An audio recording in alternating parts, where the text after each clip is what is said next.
സച്ചിൻ തന്റെ കരിയർ ആരംഭിച്ചത് 1989 പാകിസ്ഥാനെതിരെയാണെന്ന് എല്ലാവർക്കും അറിയാം. എന്നാൽ അതിനും 2 വർഷം മുമ്പ് അന്താരാഷ്ട്ര താരങ്ങളോടൊപ്പം കളിച്ച കുട്ടി സച്ചിനെ കുറിച്ച് കടുത്ത സച്ചിൻ ആരാധകർക്ക് പോലും അറിയത്തില്ലായിരിക്കും.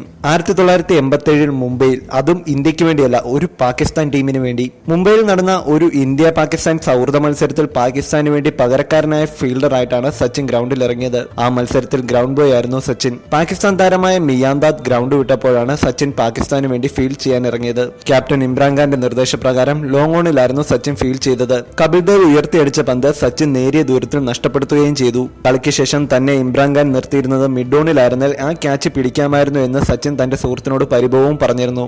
പ്ലേയിങ് ഇറ്റ് മൈ വേ എന്ന തന്റെ ആത്മകഥയിലാണ് സച്ചിൻ ഈ കാര്യം പറഞ്ഞിരിക്കുന്നത്. താൻ ഒരിക്കൽ പാകിസ്ഥാന് വേണ്ടി ഫീൽഡ് ചെയ്തിട്ടുണ്ടെന്നുള്ള കാര്യം ഇപ്പോൾ ഇമ്രാൻഖാൻ പോലും ഓർക്കുന്നുണ്ടോ എന്ന് തനിക്ക് അറിയത്തില്ല എന്നും സച്ചിൻ ആത്മകഥയിൽ പറയുന്നു.